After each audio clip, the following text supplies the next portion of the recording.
ดวงตะเว้นเป็นดาวฤกษ์ดวงเดียวที่อยู่ในระบบสุริยะจักรวาลของพวกเราเป็นดาวฤกษ์ที่อยู่ใกล้กับโลกมนุษย์ของพวกเราที่สุดถ้าเทียบใส่กับดาวฤกษ์ดวงอื่นๆใส่กับโลกเพราะมีระยะห่างเพียงแต่150 ล้านกิโลเมตร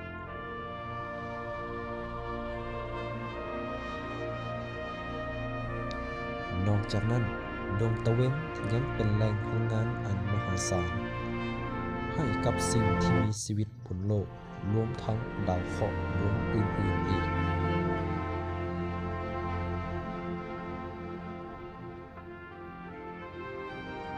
ดวงตะเว้น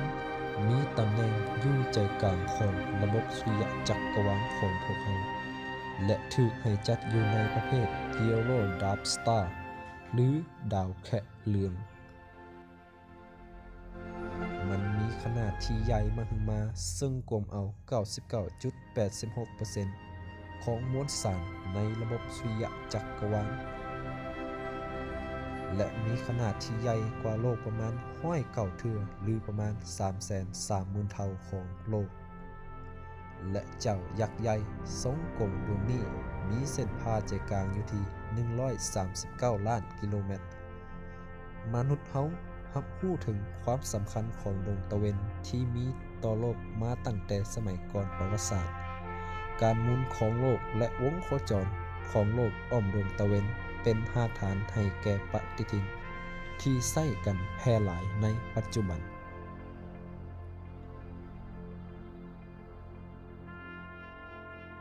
และบางวัฒนธรรมก็ถือเอาดวงตะเวนเป็นเทวดาหรือพระเจ้าที่เขานับถือย้อนกลับไปเมื่อ 46,000 ล้านปีก่อน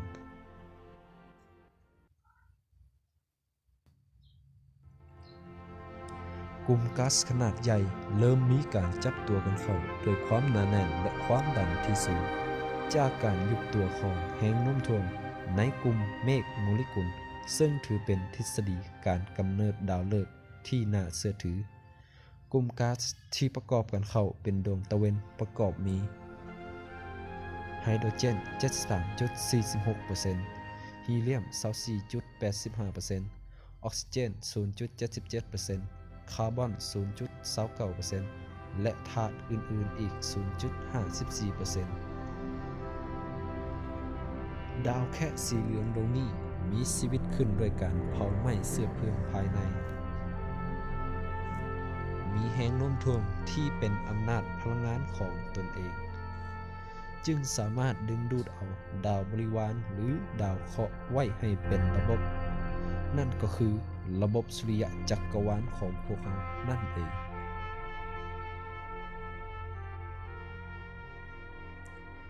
ดวงตะเวนประกอบด้วย3ภาคส่วนหลักคือแกนปฏิกิริยานิวเคลียร์หรือ Nuclear Bonding Core 2. โซนการแพร่รังสี Radiative Zone โซนการพาความร้อน Convection Zone แกนปฏิกิริยานิวเคลียร์มีขนาดประมาณ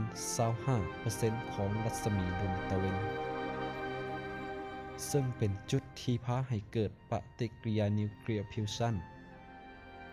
หรือปฏิกิริยาเผาไหม้ไฮโดรเจนให้กลายเป็นฮีเลียมมวลสารบางส่วน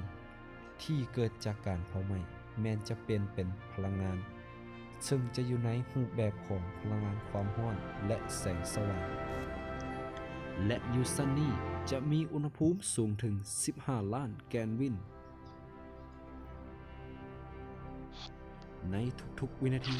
จะเกิดมีการเผาไหม้อะตอมไฮโดรเจนประมาณ 3.4 คูณ 10 กำลัง 38 ให้กลายเป็นฮีเลียมและจะปลดปล่อยพลังงานออกมา 383 คูณ 10 กำลัง 24 ยูลซึ่งเทียบเท่ากับระเบิดนิวเคลียร์ 9.15 คูณ 10 กำลัง 19 กิโลกรัม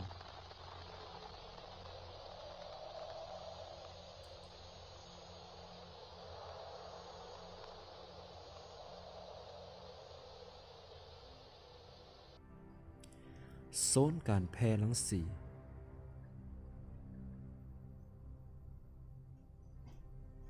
มีรัศมีประมาณ 25-75% ของรัศมีดวงตะเวนทั้งหมดพลังงานที่เกิดขึ้นจากการปฏิกิริยานิวเคลียร์จะถูกนำสู่ภายนอกด้วยอนุภาคโปรตอนและจะอยู่ในรูปแบบของคลื่นซึ่งจะมีความหนาแน่นสูงเฮ็ดให้เกิดมีการสะท้อนกลับไปมาอยู่ภายใน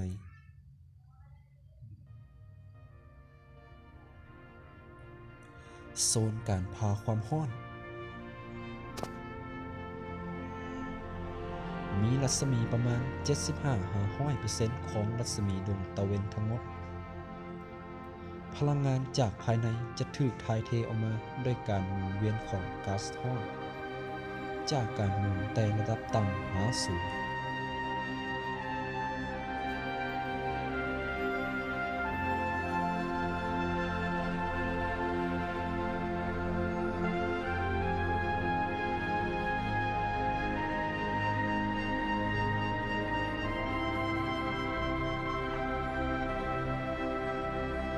ซึ่งพลังงานที่ผลิตขึ้นนั้นต้องใช้เวลานานถึง